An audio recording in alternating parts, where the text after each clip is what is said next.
ناظرین، میں تفسیر قرآن صراط الجنان پڑھ رہا تھا اور ایک بڑا شاندار واقعہ مجھے پڑھنے کو ملا۔ قرآن پاک کی ایک آیت کے تحت یہ واقعہ مفتی صاحب نے لکھا اور حدیث پاک میں گویا یہ واقعہ ہے، اور یہ پیارے آقا علیہ الصلوۃ والسلام کے دور میں ہوا۔ ماجرا یہ تھا کہ ایک شخص جس کا نام تھا ثعلبہ پیارے آقا علیہ الصلوۃ والسلام کے پاس آیا اور کہتا، حضور میرے مال میں برکت کی دعا کر دیں۔ میں اس واقعے کا خلاصہ پیش کر رہا ہوں۔ تو پیارے آقا علیہ الصلوۃ والسلام نے فرمایا، اے ثعلبہ، وہ اچھا ہے مال جس پر تم اللہ کا شکر ادا کر سکو، چاہے وہ تھوڑا ہو، اس زیادہ مال سے بہتر ہے جس کا تم شکر ہی ادا نہ کر سکو۔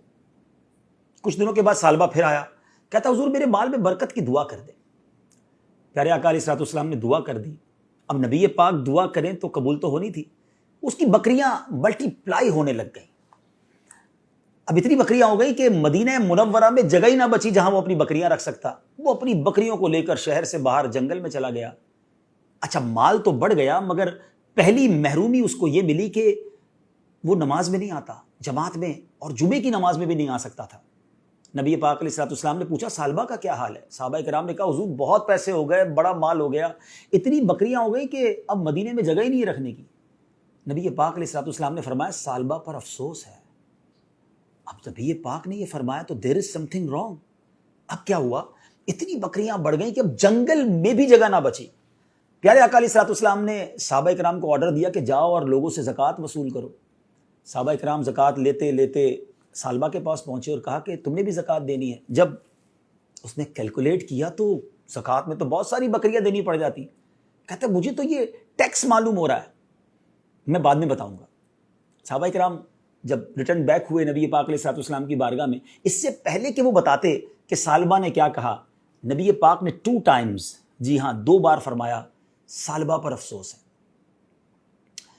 اب ثعلبہ کو پتہ چلا کہ نبی پاک علیہ الصلوۃ والسلام ناراض ہو گئے۔ وہ آیا پیارے آقا کی بارگاہ میں، کہا، حضور معاف کر دیں، یہ زکوٰۃ لے لیں۔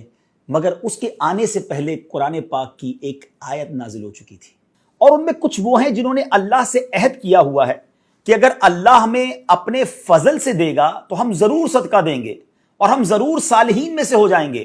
پھر جب اللہ نے انہیں اپنے فضل سے عطا فرمایا تو اس میں بخل کرنے لگے اور منہ پھیر کر پلٹ گئے، وعدہ خلافی کی اللہ سے۔ پیارے آقا علیہ الصلوۃ والسلام نے اس کی زکوٰۃ، اس کا مال قبول نہیں کیا، اسے ریٹرن کر دیا۔ اب ثعلبہ سر پر خاک ڈالتا ہوا واپس ہوا۔ پیارے آقا علیہ الصلوۃ والسلام ظاہری طور پر پردہ فرما گئے دنیا سے۔ حضرت ابوبکر صدیق کا دور آیا، ثعلبہ پھر آیا، کہتا، حضور میری زکوٰۃ لے لیں۔ حضرت ابوبکر صدیق نے کہا، جب نبی پاک نے نہیں لی تو میں کیوں لوں؟ اس کو واپس کر دیا۔ وہ حضرت عمر فاروق کے دور میں آیا، حضرت عمر فاروق نے بھی لوٹا دیا۔ سیدنا عثمان غنی رضی اللہ تعالیٰ عنہ کے دور میں اس کا انتقال ہو گیا۔ ناظرین، اس واقعے کے بعد قبلہ مفتی قاسم صاحب نے تفسیر قرآن صراط الجنان میں کمال کی باتیں لکھی کہ آج ہم کیا کرتے ہیں؟ دعا کرتے ہیں، یا اللہ بس مال دے دے، پھر زکوٰۃ بھی پوری دینی، پھر صدقہ بھی خوب کرنا، پھر میں تیری راہ میں خوب خرچ کروں گا، مسجدیں بھی بناؤں گا۔ پیسہ آنے کے بعد سب بھول جاتے ہیں۔ یا اللہ اس مشکل سے نکال دے، بس پھر میں نے نمازیں ہی پڑھنی ہے، نفل ہی پڑھنے ہیں، میں نے صدقہ خیرات ہی کرنی ہے، بس یہ بیماری دور ہو جائے، یہ قرضہ اتر جائے۔ کتنے وعدے کیے زندگی میں، جب وہ کام ہو گئے تو سب بھول گئے۔ غور کیجئے، کہیں ہم یہ والا کام تو نہیں کر رہے جو ثعلبہ نے کیا تھا؟ اور پھر ایسی لعنت ہوتی ہے کہ پھر اس کی زکوٰۃ بھی قبول نہ کی گئی۔ علماء نے اس پر بھی ڈیبیٹ کی ہے کہ کیوں ثعلبہ کی توبہ قبول نہیں ہوئی، ثعلبہ کی زکوٰۃ قبول نہیں کی جاتی تھی۔ تو بتایا گیا کہ ثعلبہ جب بھی پیسے دینے آتا تھا نا، اس ڈر سے آتا تھا کہ لوگ برا بھلا کہہ رہے ہیں مجھے، اتنا برا ہوں میں کہ میری زکوٰۃ ہی قبول نہیں ہو رہی ہے۔ وہ لوگوں کی شرم میں عبادت کرتا تھا، اللہ کے لیے نہیں۔ آج بھی کچھ لوگ ایسے ہیں کہ اس لیے نیکیاں کرتے ہیں، اس لیے حج کرتے ہیں، اس لیے زکوٰۃ دیتے ہیں، اس لیے قربانی کرتے ہیں، بڑے بڑے جانور لاتے ہیں کہ لوگ کیا کہیں گے اگر میں نہیں کروں گا، کنجوس کہیں گے لوگ۔ لوگوں کے لیے عبادت کرنی ہے؟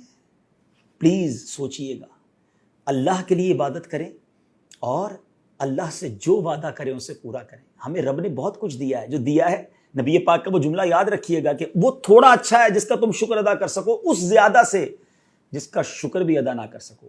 آخری بات کہہ کر گفتگو ختم کرتا ہوں کہ ایک بڑا پیارا کوسچن کیا گیا کہ ہمیں کیسے پتا چلے کہ یہ نعمت ہے جو ہمیں اللہ نے عطا کی ہے یا یہ ہماری آزمائش ہے؟ علماء نے بڑا پیارا جواب دیا کہ جو نعمت تمہیں ملے اور تمہیں اللہ سے قریب کر دینا، سمجھ لو وہ نعمت ہے۔ اور جب تمہیں کوئی نعمت ملے، کوئی مال ملے، کوئی بھی چیز ملے اور وہ تمہیں اللہ سے دور کر دے، سمجھ لو وہ آزمائش ہے۔ تو اللہ سے ہم اچھی نعمتوں کا سوال کرتے ہیں جو ہمیں رب سے قریب کرتے ہیں۔ صلو علی الحبیب صلی اللہ تعالی علی محمد صلی اللہ علیہ وسلم۔